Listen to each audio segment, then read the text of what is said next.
3000 aerial bombs. ഉക്രൈന് അടുത്തിടെ കൂടുതൽ നഷ്ടമുണ്ടാക്കിയ ഒരു ബോംബായി ഇത് മാറിയിരിക്കുകയാണ്. സോവിയറ്റ് റഷ്യ കാലം മുതലേ ഉള്ള ഈ ഒരു ഏരിയൽ ബോംബ്സിനെ കൊണ്ട് ഉക്രൈൻ ചിന്തിച്ചു പോലും നോക്കാൻ കഴിയാത്ത, എന്തിന് സെലൻസ്കി സ്വപ്നത്തിൽ പോലും കാണാത്ത നഷ്ടങ്ങളാണ് ഇപ്പോൾ റഷ്യ നൽകിക്കൊണ്ടിരിക്കുന്നത്. ഈ ഒരു ബോംബിൽ ചെറിയൊരു അപ്ഗ്രേഡ് ചെയ്തതിലൂടെ ഇത്രയും കൂടുതൽ നഷ്ടം വരുത്തിവെക്കാൻ സാധിക്കുന്നു. പാട്രിയോട്ട് എയർ ഡിഫൻസ് സിസ്റ്റം, ഉക്രൈന്റെ S-300 ഇവയ്ക്കൊന്നും തൊട്ടു നോക്കാൻ കഴിയാത്ത ഉയരത്തിലാണ് ഈ ഒരു ബോംബുകൾ എത്തിയിരിക്കുന്നത്. ഈ ബോംബ് എങ്ങനെയാണ് പ്രവർത്തിക്കുന്നത്, ഇത് കാരണം ഉക്രൈൻ ഉണ്ടാകുന്ന നഷ്ടങ്ങൾ എന്തൊക്കെ, ഇവയെല്ലാം ഈ വീഡിയോയിലൂടെ വ്യക്തമായി കാണാം.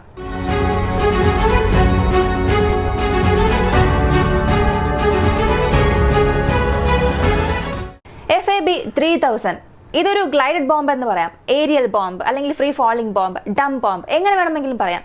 കാരണം എല്ലാ കാറ്റഗറിയിലും ഈ ഒരു ബോംബ് ഉൾപ്പെടും. ഒരു എയർക്രാഫ്റ്റ് മുകളിൽ പറക്കുന്നു, പെട്ടെന്ന് ഇതിനെ മുകളിൽ നിന്നും ഡ്രോപ്പ് ചെയ്താൽ താഴെ വീണ് ഒരു പ്രത്യേക സ്ഥലത്തിൽ ഇമ്പാക്റ്റ് ഉണ്ടാക്കാൻ അൺഗൈഡഡ് ബോംബ്സ് കാറ്റഗറിയിലാണ് ഇങ്ങനെയുള്ള ബോംബുകൾ ഉപയോഗിക്കുന്നത്. എന്നാൽ റഷ്യ ഇതിനെങ്ങനെ മോഡിഫൈ ചെയ്തു എന്ന് അറിയണ്ടേ?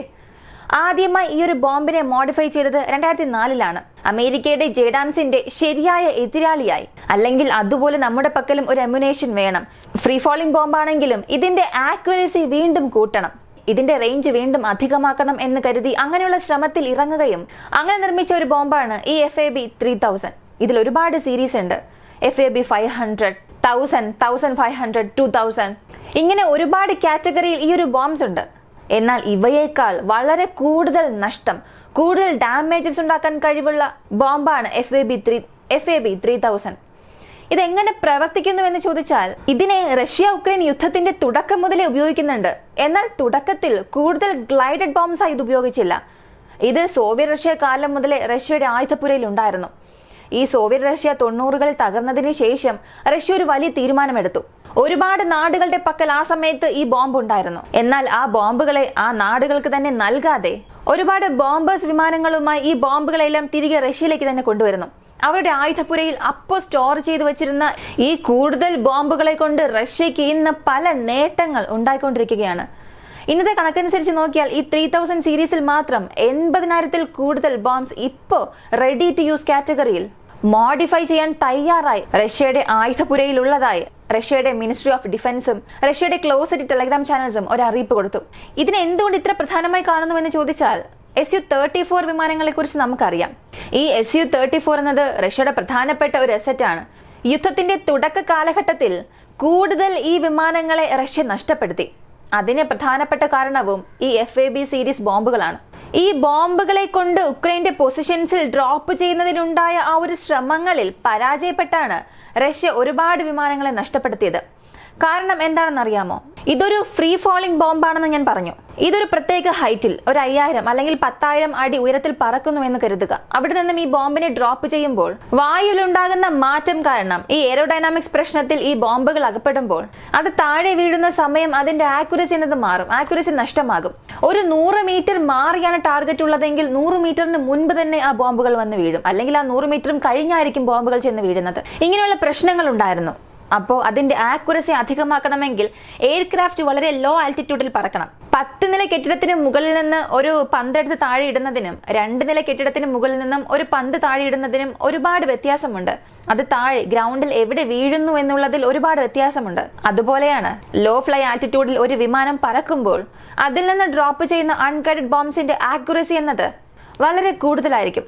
ആ ഒരു കാരണം കൊണ്ടാണ് Su-34നെ ലോ ആൾട്ടിറ്റ്യൂഡിൽ അവർ പറപ്പിച്ചത്. അങ്ങനെ മാൻപാഡ്സ് ഉപയോഗിച്ച് റഷ്യയുടെ Su-34 വിമാനങ്ങളെ ഉക്രൈനും വെടിവെച്ച് വീഴ്ത്തി. ഇതിനുശേഷമാണ് UMPK കിറ്റിനെ കൂടുതലായും ഇന്റഗ്രേറ്റ് ചെയ്ത് റഷ്യ ഈ ബോംബിൽ ഉൾപ്പെടുത്തി അത് ഉപയോഗിക്കാൻ തുടങ്ങി. ഇത് സാധാരണ എങ്ങനെ വർക്കാകുമെന്ന് ചോദിച്ചാൽ, ഹൈ ആൾട്ടിറ്റ്യൂഡിൽ പറക്കുന്ന വിമാനങ്ങളെ ലോ ആൾട്ടിറ്റ്യൂഡിൽ കൊണ്ടുവന്നാണ് ഫ്രീ ഫാളിംഗ് ബോംബുകൾ എറിയുന്നത്. എന്നാൽ ആ ബോംബുകളിൽ ഒരേ സെറ്റ് ഓഫ് വിങ്സ് അല്ലെങ്കിൽ അതിനെ സപ്പോർട്ട് ചെയ്യുന്ന സ്ട്രക്ചേഴ്സ് അറ്റാച്ച് ചെയ്യുകയാണെങ്കിൽ ഹൈ ആൾട്ടിറ്റ്യൂഡിൽ നിന്നുകൊണ്ട് തന്നെ ഈ ഒരു ബോംബിനെ ഡ്രോപ്പ് ചെയ്യാൻ സാധിക്കും. കാരണം ഈ ഗ്ലൈഡഡ് ബോംബ്സിനെ സംബന്ധിച്ച് ഒരുപാട് ദൂരം അകത്തേക്ക് പോയി ആക്രമിക്കാൻ കഴിയില്ല. ഒരു ഫ്രീ ഫാളിംഗ് ബോംബിനെ അതിന്റെ ടാർഗറ്റിന് മുകളിൽ നിന്നും എറിയുകയാണെങ്കിൽ ഒരു 5 കിലോമീറ്റർ അത് യാത്ര ചെയ്ത് കാറ്റിൽ പറന്ന് അത് താഴെ വന്ന് വീഴുന്നു. അതേസമയം ആ ബോംബിൽ ഒരു വിങ് കിറ്റ് കൂടെ അറ്റാച്ച് ചെയ്താൽ 20, 25, 50 കിലോമീറ്റർ വരെയും അത് ട്രാവൽ ചെയ്യും. അതിന്റെ സൈസ് അനുസരിച്ച് ആ ബോംബ് എത്രത്തോളം വലുതാണോ അതിനനുസരിച്ച് അതിന്റെ റേഞ്ചിന് വ്യത്യാസം വരും. ഇപ്പോൾ ഒരു എയർക്രാഫ്റ്റിൽ ഈ ബോംബിനെ കൊണ്ടുവരുന്നു. ഒരു 50 കിലോമീറ്റർ ദൂരത്തിലാണ് ആ ടാർഗറ്റ് ഉള്ളതെങ്കിൽ അവിടെ നിന്നുകൊണ്ട് തന്നെ ആ ബോംബിനെ റിലീസ് ചെയ്തിട്ട് എയർക്രാഫ്റ്റ് സേഫസ്റ്റ് ഡിസ്റ്റൻസിൽ തിരികെ പോകും.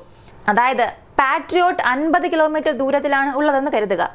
ആ 50 കിലോമീറ്ററിന് പുറത്തു നിന്നുകൊണ്ട് തന്നെ ഈ FAB 2000, 3000 സീരീസ് ബോംബ്സിനെ ഡ്രോപ്പ് ചെയ്തിട്ട് റഷ്യയുടെ വിമാനങ്ങൾ പാട്രിയോട്ടിന്റെ നോ എൻട്രി സോൺ അല്ലെങ്കിൽ ഡിനൈ ചെയ്ത സോണിന് പുറത്തു നിന്നുകൊണ്ട് തന്നെ സേഫായി യൂട്ടൺ അടിച്ച് തിരികെ പോകും, അകത്തേക്ക് കടക്കില്ല. ഇങ്ങനെ അത് ലോഞ്ച് പോയിന്റിൽ നിന്നും ലോഞ്ച് ചെയ്യുമ്പോൾ താഴെ ഫ്രീ ഫോൾ ആകുന്ന ബോംബ്സ് അല്പസമയത്തിൽ ചില സെക്കൻഡിൽ അതിന്റെ വിങ്സ് ഓപ്പൺ ചെയ്യും. അങ്ങനെ ഓപ്പൺ ചെയ്തതിനു ശേഷം കാറ്റിൽ അങ്ങനെ പറന്നുകൊണ്ട് താഴെ വരികയും താഴെ വീഴുമ്പോൾ ഉണ്ടാകുന്ന ഇമ്പാക്റ്റിൽ പൊട്ടിത്തെറിക്കുകയും ചെയ്യും. ഈ ഒരു ഇമ്പാക്ട് നമ്മൾ ചിന്തിക്കുന്നതിനും അപ്പുറമുള്ള നഷ്ടങ്ങളായിരിക്കും സൃഷ്ടിക്കുക.